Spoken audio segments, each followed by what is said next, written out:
এটি হলো Amazon rain forest. এই জঙ্গলটি এতটাই বড় যে যা আপনার কল্পনার বাইরে। যদি এই জঙ্গলের এরিয়ার কথা বলা হয়ে থাকে তবে এই রেন ফরেস্টটি পুরো 55 লাখ স্কোয়ার কিলোমিটার পর্যন্ত বিস্তৃত হয়ে আছে। অর্থাৎ এই জঙ্গলটি এতটাই বড় যে এর মধ্যে কয়েকটি ইউনাইটেড স্টেটও আসতে পারে। বন্ধুরা, আপনারা জেনে হয়তো অবাক হবেন, আমরা এখন যে অক্সিজেন গ্রহণ করছি তার 20% অক্সিজেন এই জঙ্গল থেকেই উৎপন্ন হয়। 40,000 উদ্ভিদের এই জঙ্গল আমাদের কাছ থেকে কার্বন ডাইঅক্সাইড গ্রহণ করে বিশুদ্ধ অক্সিজেন প্রদান করে। এই জঙ্গলের বর্ডার বরাবর যদি যাওয়া যায় তবে এর দৈর্ঘ্য হবে প্রায় 9,500 কিলোমিটার। অর্থাৎ এই দূরত্বের সাহায্যে নিউ দিল্লি থেকে মুম্বাই পর্যন্ত যাওয়া যাবে। এই ঘন জঙ্গলকে অনেকে অ্যামাজন রেন ফরেস্ট নামেও জানে, কারণ পুরো বছরে এমন কোনো সপ্তাহ নেই যে সপ্তাহে এখানে বৃষ্টি হয় না। এই জঙ্গল এতটাই ঘন যে এখানে বৃষ্টি পড়লে সেই বৃষ্টির জল মাটিতে পড়তে প্রায় 10 মিনিট সময় লাগে। আর এই ঘনত্বের জন্যই সূর্যের আলো কখনো এর ভিতরে ঢুকতে পারে না, তাই সবসময় এখানে রাতের মতো অন্ধকার থাকে। বৃষ্টি ও ঘনত্বের জন্য এখানে যেসব উদ্ভিদ, পাখি এবং জীবজন্তু পাওয়া যায় তা এই অ্যামাজন রেন ফরেস্ট ছাড়া অন্য কোথাও পাওয়া যায় না। এখানে সর্বমোট 40,000 বিভিন্ন রকমের উদ্ভিদ, 1300 আলাদা আলাদা প্রজাতির পাখি, 2200 বিভিন্ন রকমের মাছ, 427 রকমের স্তন্যপায়ী এবং 380 ধরনের বিভিন্ন কীটপতঙ্গ পাওয়া যায়। যদি কীটপতঙ্গের কথা বলা হয়ে থাকে তবে এখানে সবথেকে ছোট কীটপতঙ্গের প্রায় 25 লক্ষ প্রজাতি রয়েছে। এই জঙ্গল বাইরে থেকে দেখতে যতটা সুন্দর, ভিতরে ততটাই ভয়ানক, কারণ এখানে কল্পনার থেকেও বড় ধরনের জীবজন্তু রয়েছে, যার মধ্যে একটি হলো গ্রিন অ্যানাকন্ডা সাপ। এই গ্রিন অ্যানাকন্ডা দুনিয়ার সবথেকে বড় সাপ, যার দৈর্ঘ্য প্রায় 30 ফুট এবং ওজন প্রায় 250 কেজির কাছাকাছি, যা দুনিয়ার মধ্যে একমাত্র অ্যামাজন রেন ফরেস্টেই রয়েছে। এই সাপটি শিকার করার সময় বড় বড় জীবজন্তুকে একেবারে গিলে ফেলে। সাদা শূকর ও হরিণের সাথে সাথে এটি এক ঝটকায় বাঘকেও গিলে ফেলার ক্ষমতা রাখে। অ্যামাজন রেন ফরেস্টে কটি গ্রিন অ্যানাকন্ডা আছে না আজ পর্যন্ত কেউ জানতে পেরেছে, না ভবিষ্যতে কেউ জানতে পারবে, কারণ এই জঙ্গলের গভীরে আজ পর্যন্ত কেউ ঢোকার সাহস দেখাতে পারেনি। এই রেন ফরেস্টে এক ধরনের পিঁপড়ে পাওয়া যায়, যাকে সবাই বুলেট অ্যান্ড নামেও চেনে।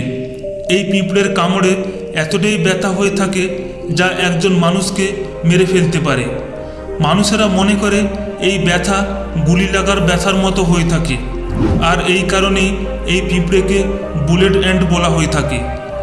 1000 মাইল পর্যন্ত বিস্তৃত দুনিয়ার দ্বিতীয় দীর্ঘতম নদী ও জলের প্রবাহের দিক থেকে দুনিয়ার 1 নম্বর নদী এই জঙ্গলের ভিতর দিয়ে অতিবাহিত হয়, যাকে আমরা অ্যামাজন রিভার নামেও চিনি। এবং এই নদীর সর্বমোট দৈর্ঘ্য 6840 কিলোমিটার। পুরো অ্যামাজন রেন ফরেস্টে যা বৃষ্টি হয়ে থাকে সেই বৃষ্টির জল এই নদীর মাধ্যমে প্রবাহিত হয়ে মহাসাগরে গিয়ে পড়ে। অবাক করার বিষয় হলো এই নদীর মধ্যে দিয়ে 1 সেকেন্ডে প্রায় 2,19,000 কিউবিক লিটার জল অতিবাহিত হয়।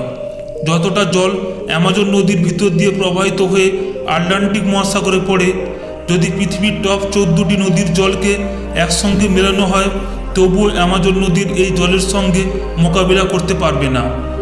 অ্যামাজন নদীতে এক রকমের মাছ পাওয়া যায়, যাকে আমরা ইলেকট্রিক ইল নামেও চিনি, যেটি শত্রুর হাত থেকে বাঁচার জন্য নিজেদের শরীর থেকে এক রকমের ইলেকট্রিক শক দেয়।